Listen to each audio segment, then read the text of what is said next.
Welcome to the Rewild You podcast. I'm Hannah Ray, a coach, writer, and lover of wild places. On this podcast, I chat with brave, brilliant, creative, and inspiring humans about the turning points and challenges that have shaped them. We go straight for the substance, the kinds of conversations you might have with me on a mountain hike or over a long cup of coffee. If you're drawn to meaningful conversation, practical wisdom, and a hearty dose of adventure, you're in the right place. Let's get started.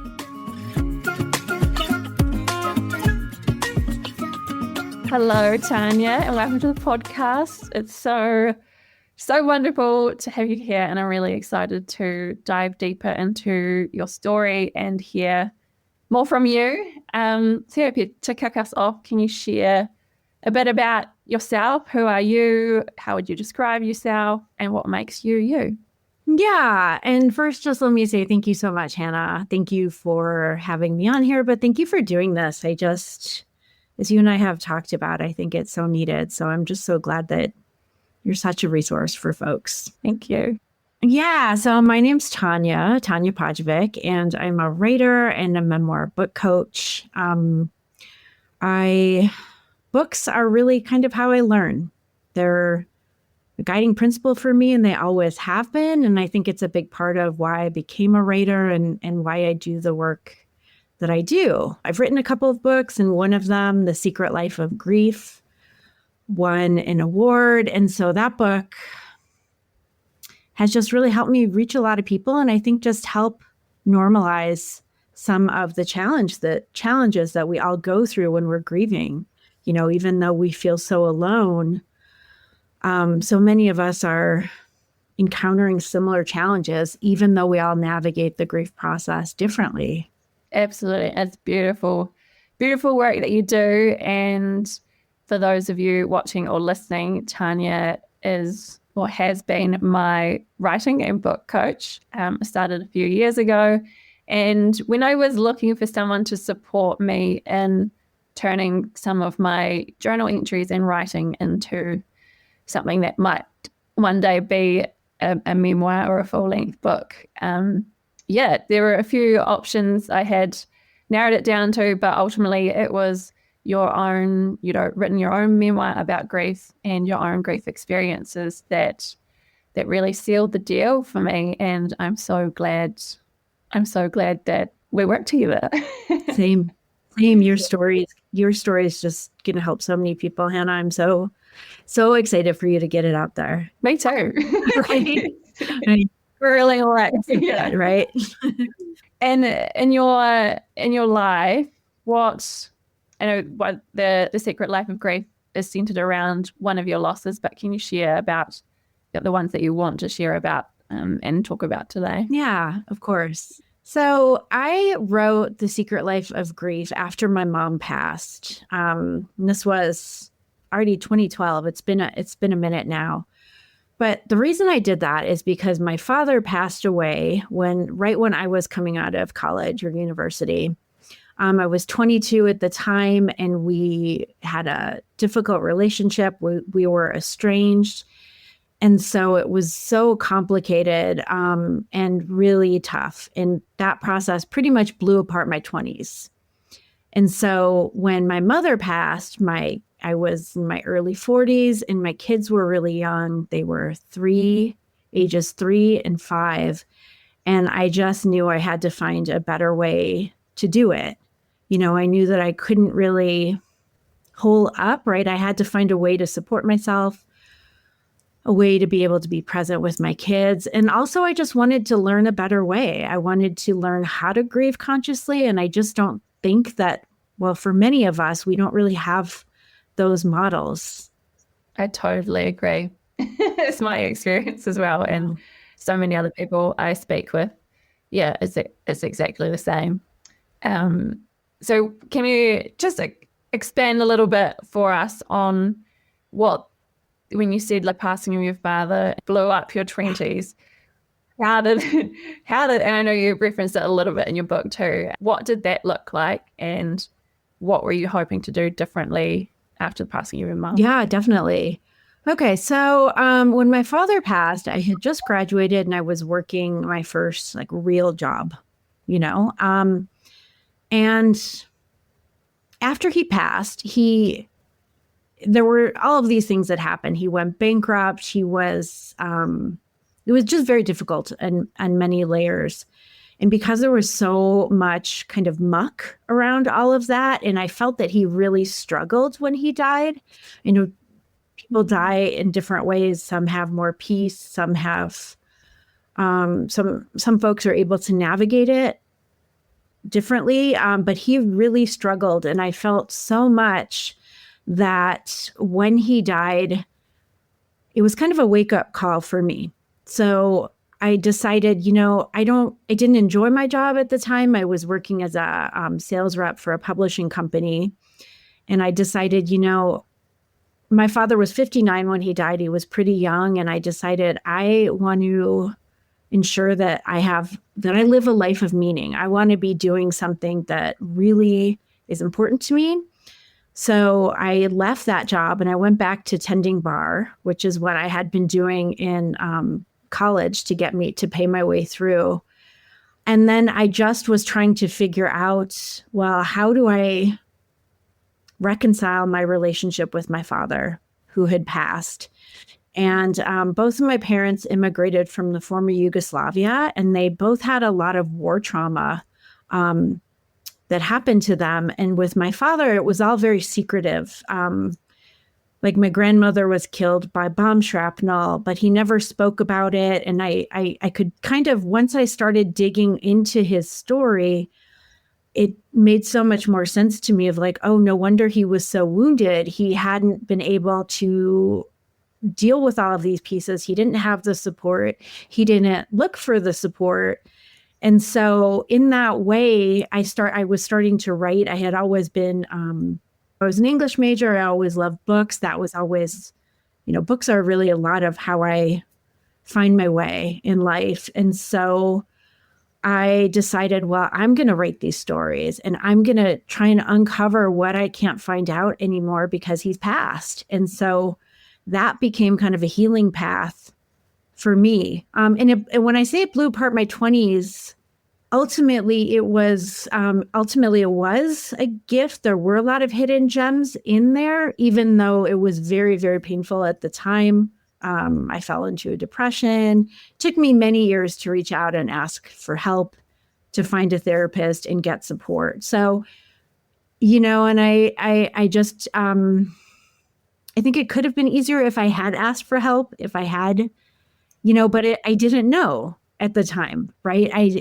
It wasn't really it didn't occur to me that this was an option, and no one had pulled me aside to say, hey, there's a different way to do this. And that in itself is another type of loss and grief, is suffering those years when looking back, knowing now that there could have been more support, or there could have been a different way. And to an extent, the book that you've written and the work that you're doing now is kind of paying it forward from that experience, which I such a treasure. Well, I feel like you too, though. I mean, isn't it? I find it so fascinating that so many of us end up in this work, right? Because we're trying to help help support other folks who may be walking the paths that we did when we were alone. So interesting. Now, I wonder the point where, or maybe it wasn't an exact point in time, but a moment where you realized that that experience was a gift, because, you look at that on paper, losing your father so young and being estranged and everything that's surrounding that. You look at that and you're like, how on earth is that a gift? And yeah, I'd love to hear a bit more about how that came to evolve to now view it that way. Yeah, that's a really good question. And I certainly don't mean to imply that, a lot of times when we talk about grief, the kind of the silver linings, the gifts, I don't want to make any kind of blanket statements for other people. For me, I remember reading, I'm trying to remember the title of the book, a book about Carl Jung, or Jung, however you pronounce it. And he, I believe, had had a difficult relationship with his father. And after his father passed, his mother said to him, he died in time for you. And I read that like a few years after my father passed. And we just had a very difficult relationship because of his trauma. And that estrangement, I don't want to go too far down the path. He was very critical. I'm Serbian. It's a very patriarchal country, ethnicity. And so there were like some of the messaging and the ways that we interacted were very difficult. And so even though I was grappling to reconcile what his death meant to me, it also opened up space for me to be able to move more into who I was without his shadow, I suppose, and then to start to heal, to kind of start to do the work to try and maybe heal isn't the right word, but try and transform our relationship and try and find some peace there for myself. Yeah, that's beautiful.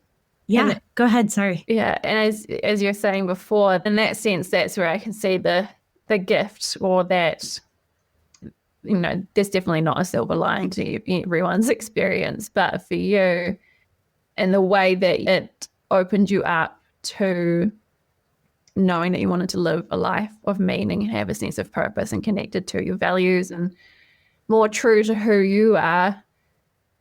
For me, that came when I was 30, for you, 22. Some other people maybe never get that. So in that sense, it's a horrific way to have a wake-up call.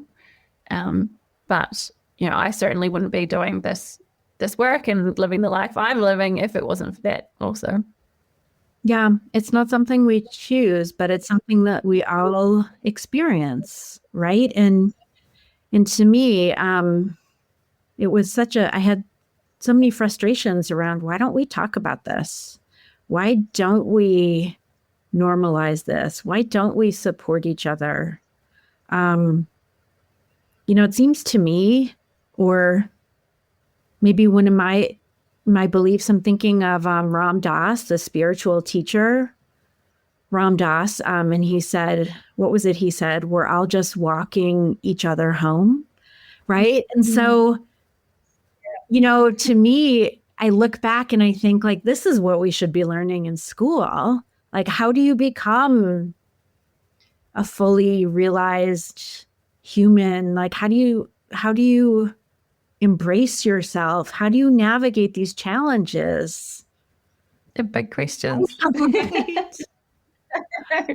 to answer all those today. I know. Well, no, but I just love that we're having this conversation, and I really hope that your work helps normalize the myriad, all of the different emotions, all of the different challenges that fall under the grief umbrella, all of the different losses, whether it's, I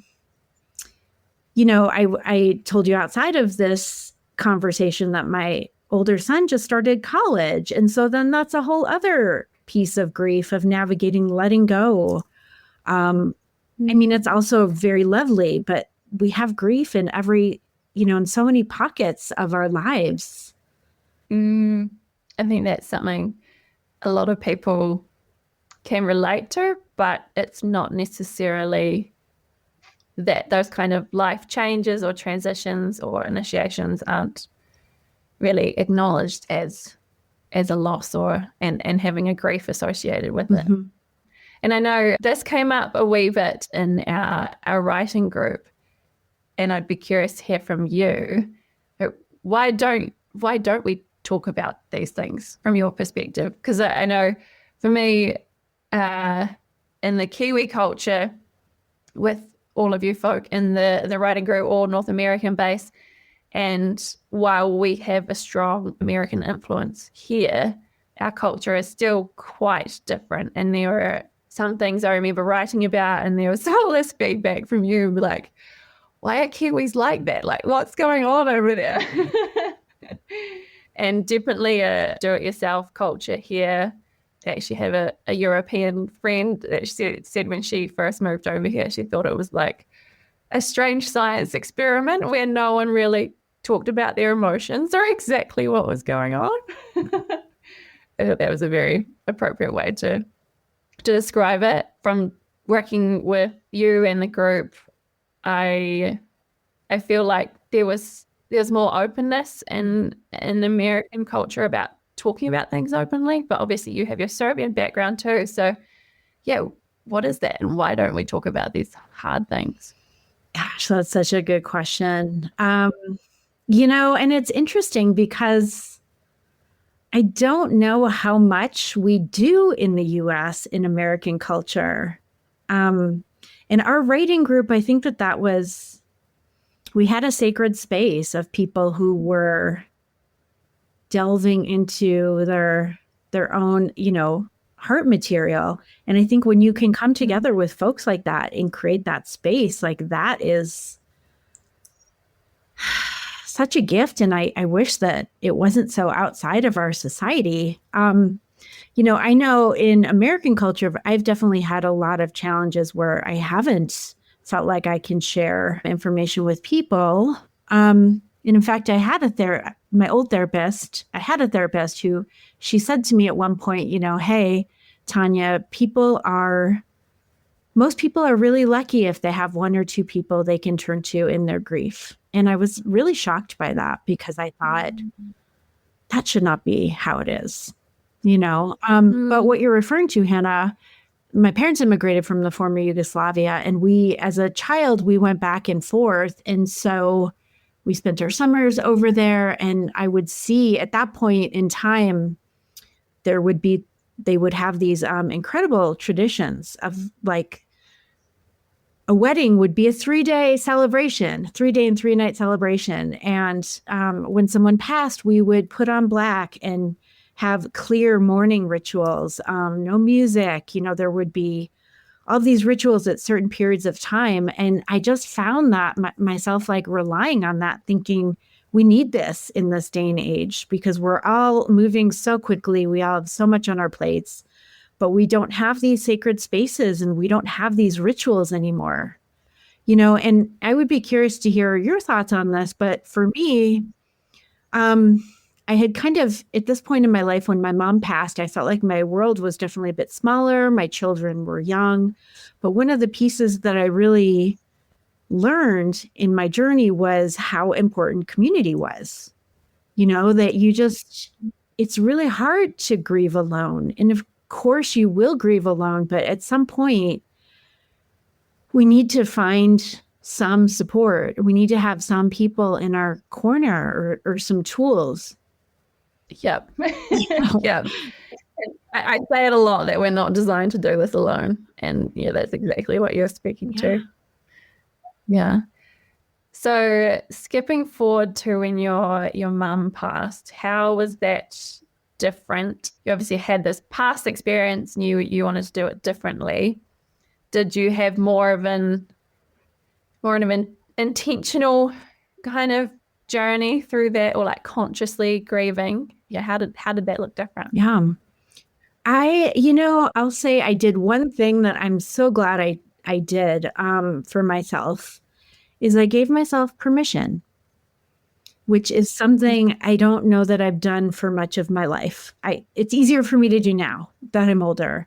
But at the time, I mentioned my kids were really young. They were 3 and 5. And I knew that I had to find a different way to do it. And so I really wanted to, I wanted to break the old patterns. I wanted to consciously set aside some time for myself so that I could find some way to support myself so that I could support my kids. And that was, and it's not like I stopped living or I stopped working, but it was just really small ways. It was like giving waking up maybe before my kids were awake so that I would have some time to let some sadness wash through me and then get grounded before the day began, or taking some time in the afternoon for myself and being more open with my kids. Like that's been a big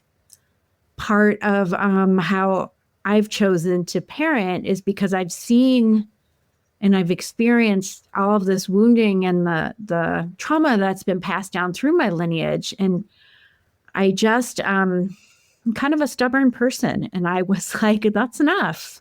I don't want to keep passing this on, so I have to get my shit together here, right? Like there's no time to waste.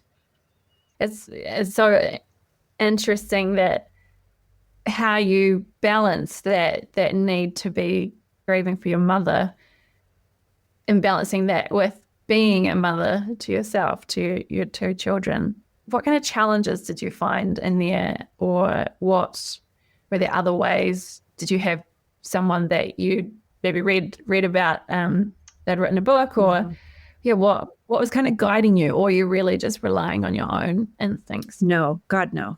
Yes, I was looking everywhere and grabbing and just trying to, find a path or create a path. So books, I turned to a lot of books. I went back to my therapist because I did need some support. I think I started like putting out my feelers for grief groups, for grief events, which at the time there weren't many, but there's thankfully that this has really increased. I feel like grief has become much more a part of the conversation now. But I really was, I think giving myself the permission to kind of like go there and then just trying different things to see what felt supportive, what felt nourishing. One of the things that I wrote about, and I know you and I have spoken about, is writing has always helped me. It's really a tool for me to help me navigate the world. And then also dance. Like after having kids, I think that a big part of what I've learned is, and I know you do a lot of somatic work, I believe, right? That I've learned like how much of the trauma and how much of our emotions are stored in the body. And so dance has really become more and more important to me. And it was a huge resource for me as my mother was dying, because it was a way that I could start to move the emotions through my body so that they didn't, of course, they did get stuck in certain times and ways, but it was a much more nourishing way to do it than like when I was in my 20s, I was tending bar and we were all out and drinking a ton and doing all those things. And I just, that wasn't where I was at when my mom died. And that wasn't the lifestyle that I wanted to pursue, and also I wanted to be really cognizant of all the ways in the past that I had numbed my emotions, and to really find a healthier way forward. And I love, like, even I'd read your book a few years ago, but even now, some of those scenes that you wrote about your dance classes are still in my brain. Whereas was dance something that you had toyed with or been interested in throughout your life, or was it around the time your mother's passing that you really got into it? Yeah, I had danced a lot when I was younger. Started off doing folk dance, Serbian folk dance, of all things, when I was a kid. Danced through high school and took classes in college just for fun. And then I just lost it all, or it got put on the back burner for quite a while. And then after I had my second son, I didn't realize at the time that I had postpartum depression. It was a really challenging period. And that was really what sent me into therapy, like for real. I had dipped into it before, but like, okay, now it's time to really, work on a lot of this stuff. And dance, then a friend invited me to a dance class that was just fun and high energy. And it wasn't anything I had to do. It wasn't a should. It was just like a joyful place to laugh and scream, and you could cry. And since then I'm like, yeah, I just have to dance. It's just who I am. That's so cool. I love it. And before, did you know about the science and the research about your body storing emotions and needing movement or somatic practices to move through it. Was that through working with your therapist that you became aware of that cognitively, but perhaps for years you've been using dance as a way to move it through anyway? Yeah, exactly. I had no idea of the connection, honestly. And then it was working with Ariel Schwartz, who I know have trained with, and learning about the tools and learning about the connection, and then taking many other classes. There's The Body Keeps the Score, that book, right? Dipping into Bessel van der Kolk's book. Yes. Resmaa Menakem, so many folks, and learning about it, and then starting to learn about neuroscience, just reading different books about it and just dipping a toe in. And all of a sudden, all these light bulbs started going off. And I was like, I had no idea. Like this is information that we should know, to support ourselves. And that's one of the reasons why I just love the work that you're doing, because you can, that's invaluable, Hannah, like what you are sharing and what you're offering to folks. For a long time now have kind of, for me, it wasn't dancing, it was yin yoga that allowed me to have that space to grieve. I would have experiences of not necessarily going in sad to a yoga class, but get into a certain shape or position, and I just find myself basically sobbing quietly in the back corner. But just in that sense of a little bit of that permission, but also that space and feeling of safety and comfort and your body just knows that, okay, like it's safe to release that now. And I imagine dance was similar for you. Are there any moments, or just not necessarily big emotional releases in a dance class, but do you have any favorite memories of how going and having that structure as well, I think is super important, and that community, like it really hits so many, it takes so many boxes. Is there any favorite memories from that period of going to your dance classes? I think for me, as I've become older, and I think once I became a mother, I really started to feel so many constraints in my life and so much pressure around who I felt like I should be in the world. And it felt like I was trying to control so much and really keep my life from falling apart, essentially, right? And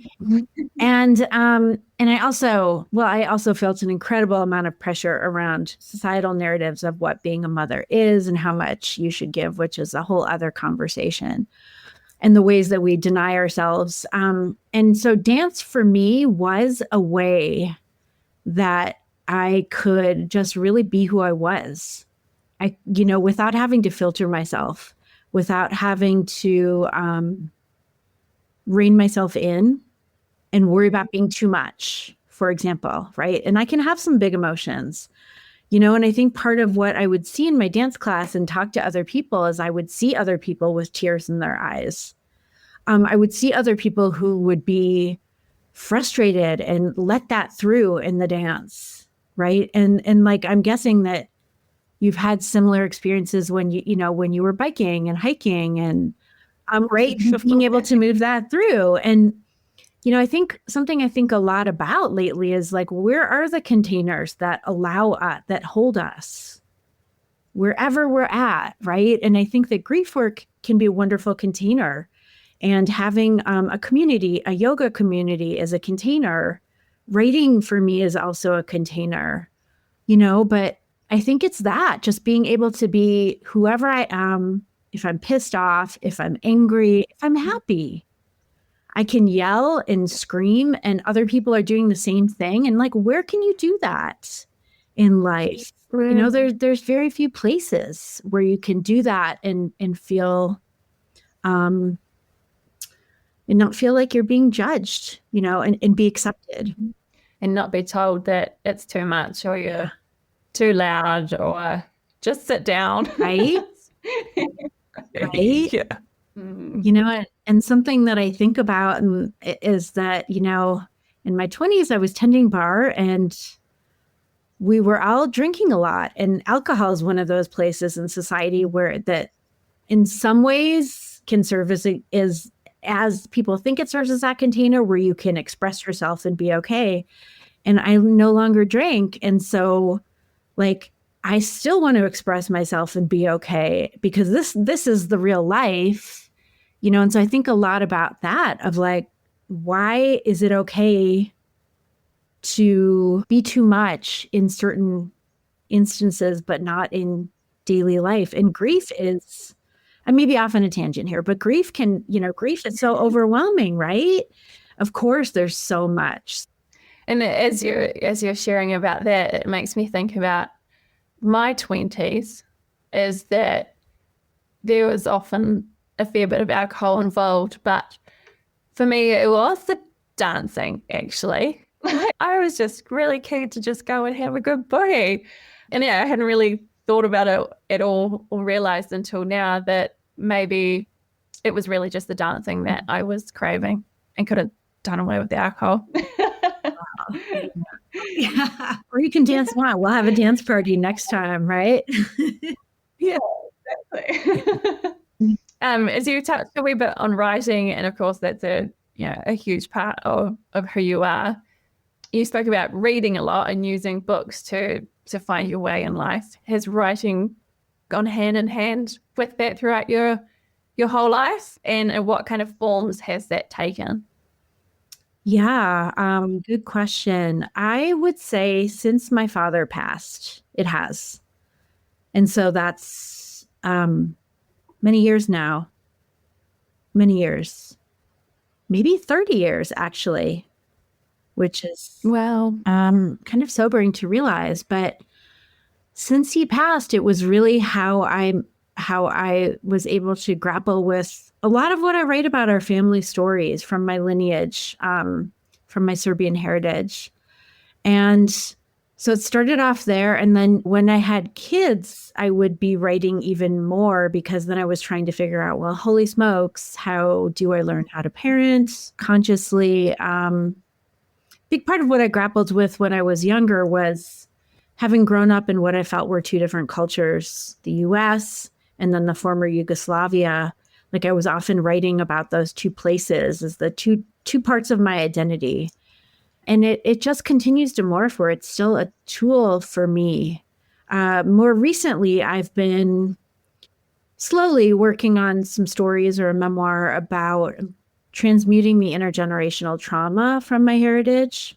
And my husband's Japanese American, and so he has a lot of World War II trauma in his lineage as well. And so it's so fascinating to me that we ended up together, both of us with war trauma. And so trying to, I've been really digging into those stories and our two lineages and how that has played out and trying to transmute that in different ways so that I'm not passing that on to my children. that's amazing, amazing work. Wow. Yeah, and it just makes me think, because I know for here in New Zealand as well, I can't remember the number, but a huge amount of the men we know were to fight in World War I and II and overseas since. And a lot of women and families back here left not knowing, as well as those not coming back as well as ongoing conflicts. It's everywhere you look, really. If it hadn't been for writing, I probably wouldn't have recognized that even in my own family. It's a really powerful thing to explore, right? Isn't it?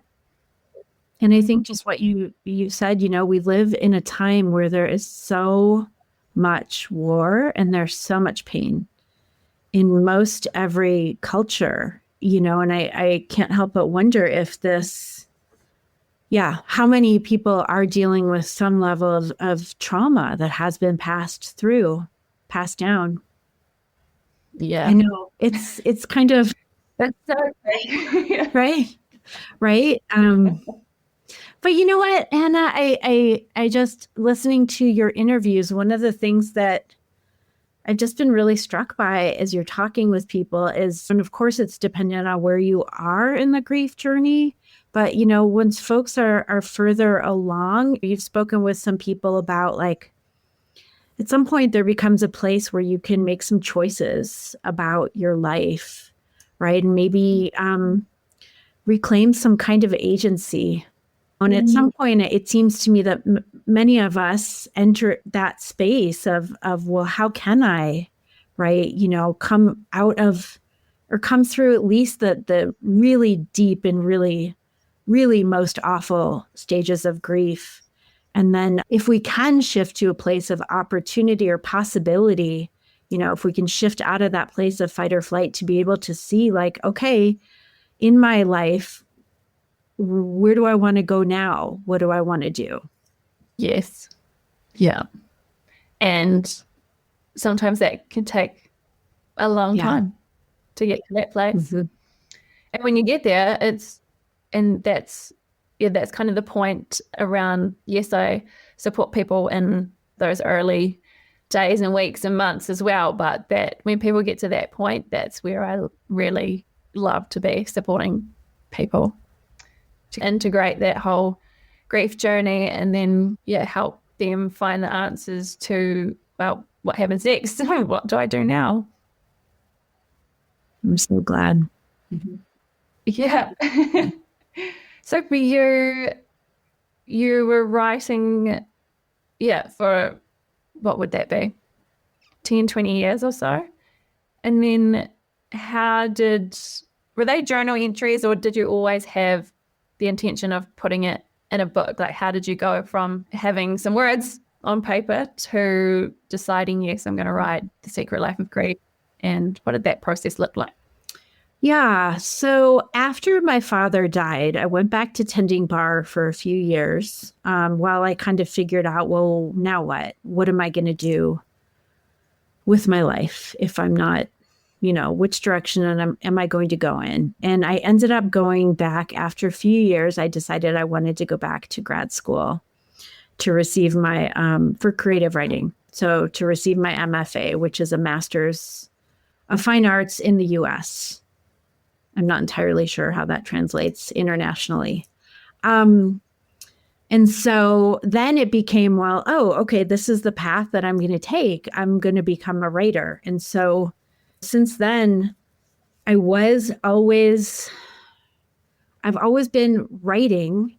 And I think, you know, when my mom was dying, it was like a very short, it was like a 3-month period from when she was initially, long story short, ended up in the ICU, was diagnosed with cancer. And then before she passed, it was about 3 months. And things were so intense that I was just kind of writing to kind of ground myself, I suppose, you know, and maybe create some space for myself, really. And then after she passed and I was trying to figure out how to do this, I looked to books because I thought, well, of course, somebody has written this book.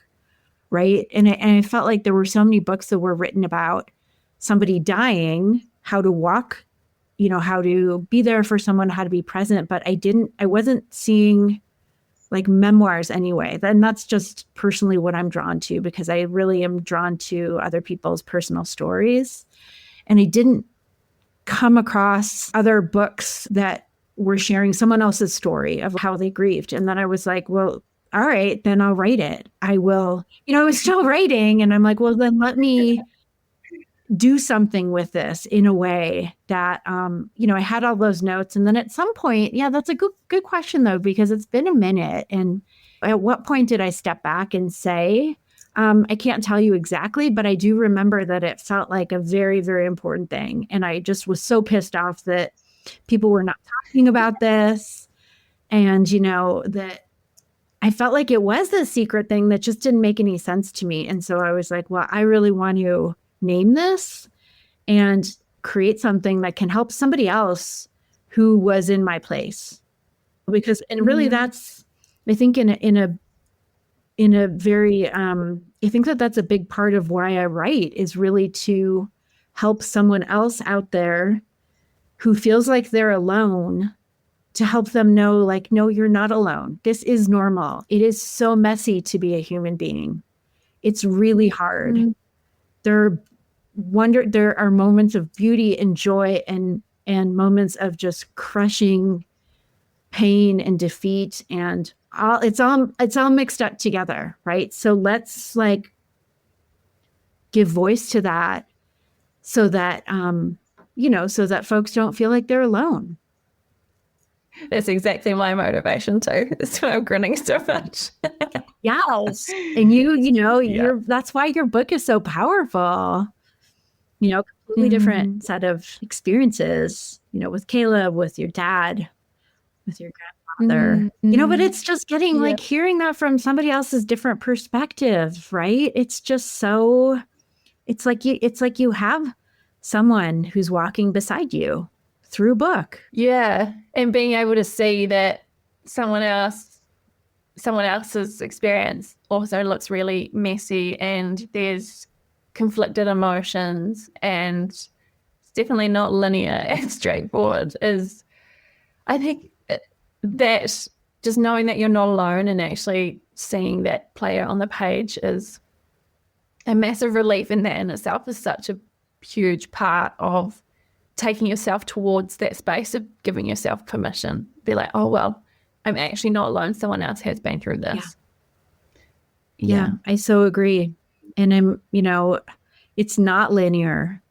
And I've heard other people say this on your podcast, but if you have a bereavement period of 2 weeks, I mean, that's just, and then suddenly you're expected to pull your life back together. That just doesn't make any sense. And in so many ways, after that first week, after a funeral or something, when people go back to their own lives, that's when we need the most support.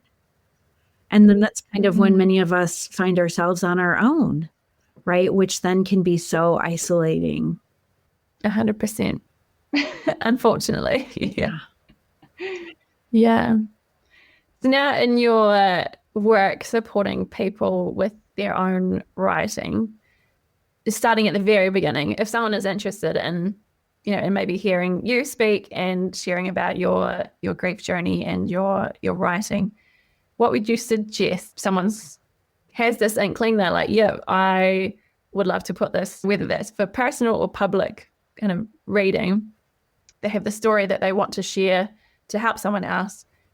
Where would you suggest someone starts? Because it's very overwhelming starting from square one. It is. It really is overwhelming. Yeah. Well, I suggest a couple of different things. I always suggest that people start by writing for themselves first, especially when they are working with difficult material.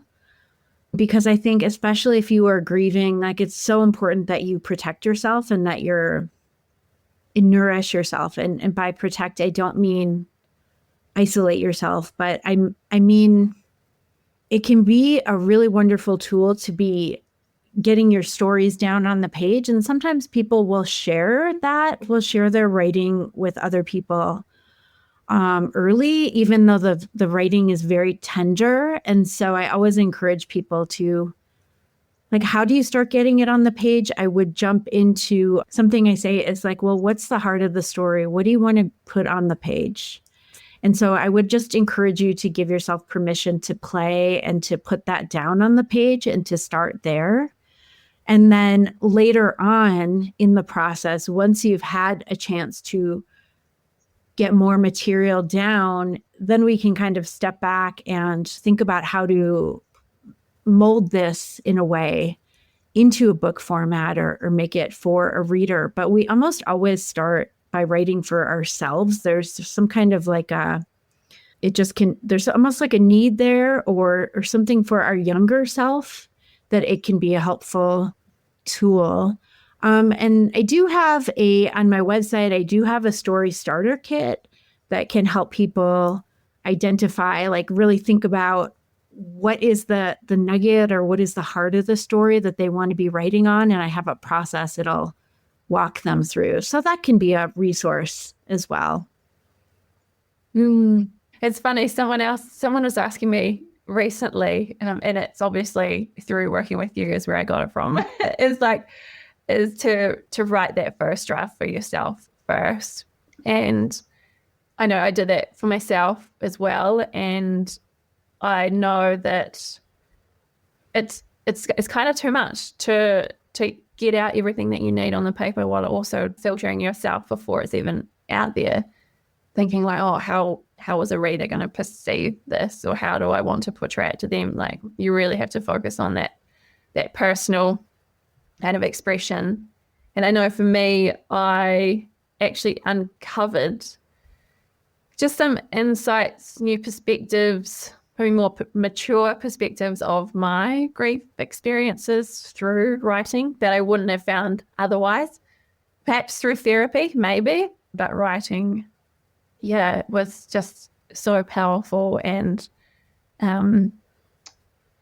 yeah, for me, I couldn't dive straight into the hardest piece. It was almost like it was too much. So I started almost like a pebbling around the outside and filling out some memorable scenes or moments, and then building up and working through with you and in our mastermind group was really where, kind of with that accountability, that support, that safe space, and yeah, there's just sacred and trusted people and trusted feedback is where I had the confidence and felt safe enough to build into those really harder, yeah, really emotional and tender experiences. Yeah, thank you for saying that, because I absolutely agree. If it's a recent loss in particular, you know, I don't want anyone to inadvertently re-traumatize themselves. It's too much. Tara, just one last thought in closing. Tara Mohr, Taramohr. I love her work. She has a Playing Big model. But one of the things that she talks about is a gift goal versus like a should goal. So, you know, I'll find that sometimes, actually, oftentimes when I'm working with someone who wants to write a book, there'll be a lot of like, here's the should. I need to get this book done. I needed to get it done yesterday. And kind of teasing that apart in order to like, well, how can I let this writing process nourish me or support me in a way that's meaningful to me, which to me, again, comes back to permission. Like so much of this, like giving yourself permission when you're grieving to find your people, to find support, to be able to do it in a human, messy way, to ask for help, right? Yeah. I love that you brought up the gift goal, because that was something I absolutely needed. Because my recovering type A personality, when starting working with you, was like, yeah, I've got 12 months. I'm going to write this book. It's going to be done and out there. And 3 years later, it's still a work in progress. But yeah, as I said, I've learned so much more about myself and life and those experiences. Yeah. And you can't rush that, right? No. I know. Sadly, I do the same things. And what if there are people out there who are feeling drawn to putting something on paper or sharing their story, but are like, well, I'm not a writer, or I don't have a Master of Fine Arts, or I don't even have a creative bone in my body. What would you say to someone like that? Yeah. Well, it doesn't have to even be writing, right? Is it, you know, I'll have some people, I was working with a woman, she said, I love to write, but I'm not a writer. So she would talk into she would record an audio and then transcribe it, right? And I believe Brene Brown writes her books that way, or at least she did. At least she wrote one earlier. So it could be that. It could be, you know, I know nature for you and I is a big support for both of us in many different ways. It could be dancing we're talking about, or yoga. Like, what if it's all creativity? What if it's all space, supportive, sacred space in whatever way it calls to you? But I do think, again, I've probably said the word permission like 27 times while we've been talking, but I think it's almost about just giving ourselves permission to explore and see what resonates with us personally. There's no creativity police outside of our heads, at least. We do have those inner voices telling us we're not this, we're not that. But if you feel drawn to writing, I encourage you to try it and just play. And it's just for you. No one has to see it. You can just put it down and see if that's helpful, if that's a good resource for you. And then if it's not, try something else and see what does feel supportive or nourishing. Yeah, there's spoken about with a podcast guest, is that there's that narrative that supporting yourself or getting help looks like talking to a counselor or therapist. But throughout this whole conversation, we've been exploring a whole handful of other ways that support can come in other forms. Absolutely. Spiritual. It can even be sitting with someone, right? Someone who's just with us, is willing to be present. Mm-hmm. So if there is someone out there who is listening to this but hasn't got to that point that we were talking about before, about being beyond that shock or that fight, flight, freeze state, and they haven't got to that point where they have the capacity to look at what's next and what does my life look like now, and they're just really stuck in it, like stuck in the weeds, and can't, it's a struggle to get out of bed each day. And through your, I guess, experiences with losing both of your parents, but also just the messiness and the other hard things of life that you've talked about as well. Like, I'm guessing the word permission was going to come up again. But do you have any advice? What have you learned that's worked for you to help continue moving forward and maybe find hope? Yeah, one of, I remember talking with a woman who lost her son at a very young age, and she still had other young children that she was raising. And she told me that what helped her be able to show up and kind of continue putting one foot forward in front of the other was that she would set aside time every day to grieve. And she's also she's a yoga instructor. And so she said she would set aside this time where she would just have every morning on her mat to, like, this was her time to go ahead and let the emotion come through so that she was able to then, be able to be with her kids. But even if folks don't have kids, like, that's not my point here. I guess what I'm trying to say is that one of the things that I have really learned throughout this journey is how to be kinder and more compassionate to myself and how to take care of myself. I think it's taken me a long time to really start to learn what it is that I need to care for myself. And so I think a lot of it I've learned through the grief journey, actually. And so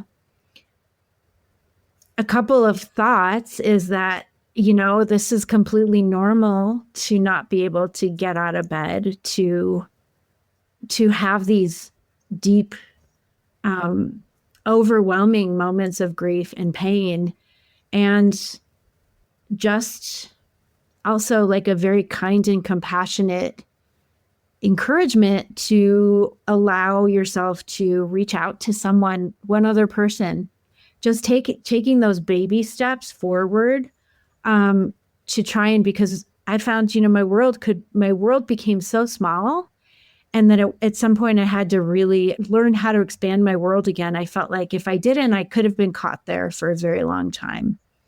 And so that's why I encourage to take baby steps, to reach out to a trusted friend, somebody you trust who can listen to you, to maybe see if there's a grief group, or, maybe there's something that brings you joy, or that used to bring you joy, like being outside in the sunshine, or taking a walk next to the water or amongst the trees, right? Just those baby steps are important. And to know that it's okay to hold the heaviness and to still bring in some kind of light and beauty. And that's one of the pieces that I found so surprising, I guess I would say, is that I was like, oh, I actually have to hold both. I get to hold both. It doesn't just have to be this muck all the time, but there's a way that I can expand and allow myself to laugh again and have moments of joy and beauty. And just because I'm having those moments of joy and beauty does not mean that I have forgotten about my loved ones at all, right? Like it all can coexist, and it does. Thank you. It's wonderful, especially that last one about having both the nice feeling emotions and the really raw grief type of emotions being able to coexist, because so often, so many people I speak with feeling guilty if they have a laugh or they're having a good time. And what we know from more modern bereavement research is that that is actually a healthy way to be moving through grief. So I love that you brought that up. Is there anything else, just before we finish off, is there anything else that we haven't talked about that you want to share? I think the only thing I would say is just, again, stressing how much I love that you're doing the somatic work, because I really did find when I was grieving that a big part of it was trying to create some safety for myself, a sense of safety when you feel like the world is out of control and you have so much loss. So I think that would be the last piece, and there's so much now online on so much information available on how to calm your nervous system and how to signal safety to your body. And those are really significant and important tools. And I wish that I had, understood that a little bit earlier, because I think it could have really helped the process be, I won't say smoother, but it could have been a little bit kinder. I feel exactly the same way. Yeah. Yeah. So what are you working on at the moment? What are you excited about? And if people want to connect with you, where can they find you? Yeah, thanks. So I'm really excited about this book on intergenerational trauma that I'm working on. I know it might sound ironic, but I'm excited about that. And I'm excited that my kids are teens now. And it's just it's a very fun time. And to see who they are becoming as young adults is just really fun. I'm really enjoying that. And where they can find me is at my website, which I have this challenging name, Tanja Pajevic, but hopefully we could put it down in the notes. My ethnic name. Yeah. But they can find me there. They can find me. I'm not all over social media, but kind of stepping out more and more. Nice.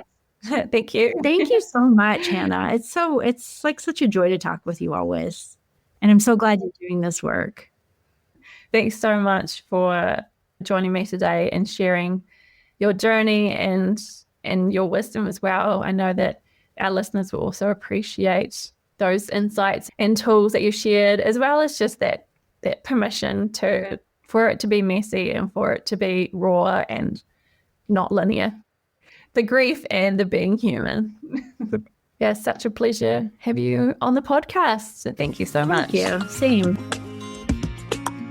Thanks for joining me today on Rewild You. If something resonated with you or gave you a spark, I'd love to hear from you. You can reach me over at rewildyouhq.com or connect with me on Instagram at rewildyouhq. If you've been enjoying these conversations, the best way to support the podcast is to subscribe, leave a review, or share it with someone who might need it too. Take care out there, and I'll see you in the next episode.